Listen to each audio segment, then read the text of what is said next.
Here's one of the biggest differences between real estate investing and real estate development. Investors often buy value. Developers create it. Buy a rental property. You're buying an existing asset and it's cash flow. Flip a house. You're improving an existing use. Buy an apartment building and renovate the units. You're adding value. All great ways to invest in real estate. But development is different. Development creates or recreates value that wasn't there before. Take Longfellow NewSchool. I didn't buy a stabilized apartment building with tenants and cash flow. I bought a vacant, obsolete school sitting on more than 6 acres in Pontiac, Michigan. The opportunity wasn't in what the property was. It was in what it could become. Housing, commercial space, new construction, and underutilized property transform into a productive asset serving the surrounding community. But here's the catch. Anybody can imagine what a property could become. The developer has to figure out whether it actually be done. Can I control it? Can I get it approved? Can I finance it? Can I build it? And when I'm done, did I create more value than it cost me to create in the first place? That's development. And this week, I'm going to use Longfellow as a real-world case study to show you how that actually works. Next, how do developers identify an opportunity in the first place?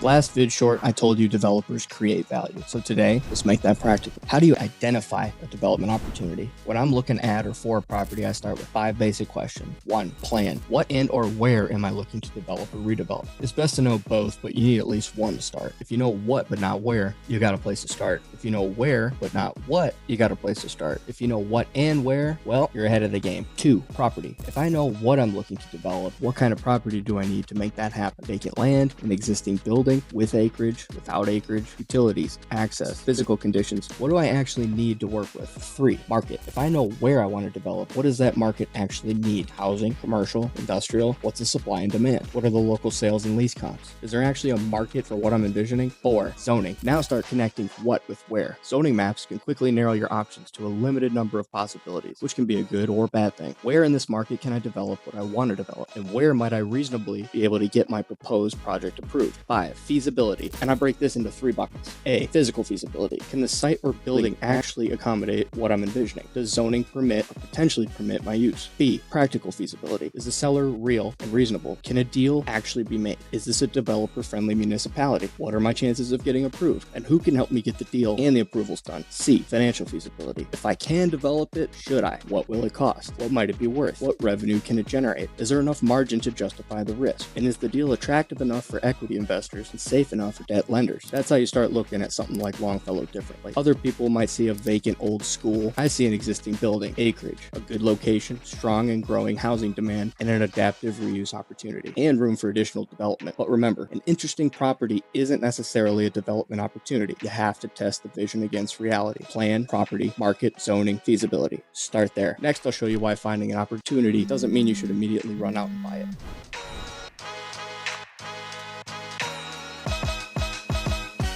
Here's a lesson I've learned the hard way. Finding a development opportunity doesn't mean you need to immediately own it. What you need first is control and time, and you need the right seller, someone who's real, someone who's reasonable, someone who will work with you to get the deal done. Longfellow taught me plenty about all that. Before I eventually bought the property, I went through multiple purchase agreements, multiple deal structures trying to get the opportunity under control and the deal done. And that's because commercial real estate and development in particular has a hell of a lot more moving pieces and unknowns than buying a house. You may need time to investigate title, environmental conditions, building conditions, zoning, utilities, market demand, financing, construction costs, and whether the damn thing even pencils. That's what due diligence in your acquisition structure are supposed to help you do. Control the opportunity while you reduce uncertainty. Depending on the deal, that control might come through a purchase agreement, an option, contingencies, extensions, or another negotiated structure. And here's the red school of hard knocks lesson. Don't fall in love with a piece of real estate just because you found it. Fall in love with the deal, not the dirt. Fall in love with controlling the good opportunities long enough to determine whether they're actually worth buying and developing. Sometimes the best development decision you'll ever make is buying the property. Other times, it's walking away before it's too late and you can't. Next, we'll get into why even the right property, the right seller, the right vision can still get completely reshaped by one seemingly simple thing: location. Because in development, location doesn't just affect value, it affects damn near everything.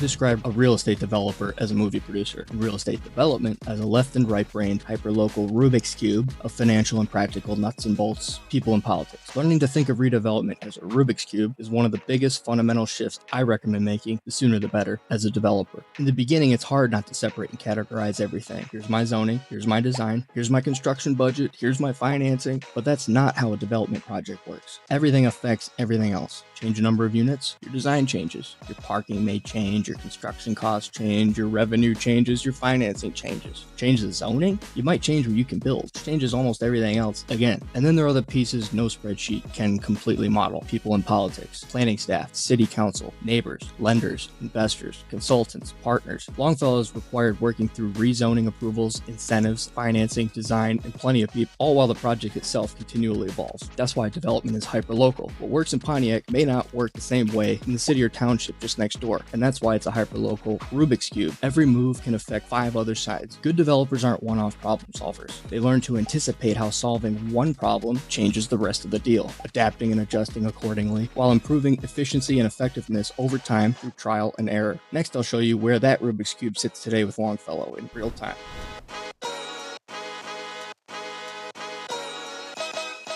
All week, I've been using Longfellow to explain how development works. So for Current Project Friday, let's bring it into the present. Where does Longfellow actually stand today? We started with a vacant former school and a vision for adaptive reuse. Today, the plan's much bigger. Phase 1 converts the existing school into 40 residential units and 5 commercial spaces. Phase 2 adds 145 residential units through new build construction, 185 loft-style apartment units in total. We've already secured the rezoning and a 12-year Oprah tax abatement certificate, and we're continuing to assemble the remaining approvals, financing, and solidify the development team necessary to move toward construction loan closing. And right now, one of the biggest pieces is exactly what you'd expect: capital. Pre-development capital, a combination of sponsor, private, partner, equity, cash, and loan funds. Construction financing, perm financing, different sources, different requirements, all interacting with one another. With phase 1 and 2 construction and perm financing LOIs in place for approximately $6 million and $24 million respectively, we're at a chicken and egg sort of impasse. Right now, we're working to secure the remaining pre-development capital from a select few private equity and lender sources. Once that's in place, we can fast track A&E and remaining pre-development, secure a full site plan and incentive approvals, and close on construction financing and get shovels and dirt ASAP early 2027, which brings us back to Monday. The vision alone isn't the development, neither is the execution. Finding the property wasn't enough, buying it didn't do it, rezoning wasn't enough, planning and design didn't tie a bow on it, and you need all of those pieces working together to secure the debt and equity necessary to actually build the damn thing. Development isn't getting any one of these pieces done. It's getting all of these pieces and more synced and working well enough together to transform an idea into an actual asset. And Longfellow isn't some case study I'm teaching you after the fact. We're doing it right now. So as this project moves forward, I'll keep taking you behind the scenes, answer questions, tell you about the wins, the problems, the decisions, and most definitely a few more hard-earned lessons in the Red School of Hard Knocks, because that's how you actually learn to develop real project, real problems, real lessons. But you don't have to take all your licks in the Red School of Hard Knocks when I've been taking them for you. See you in the next one.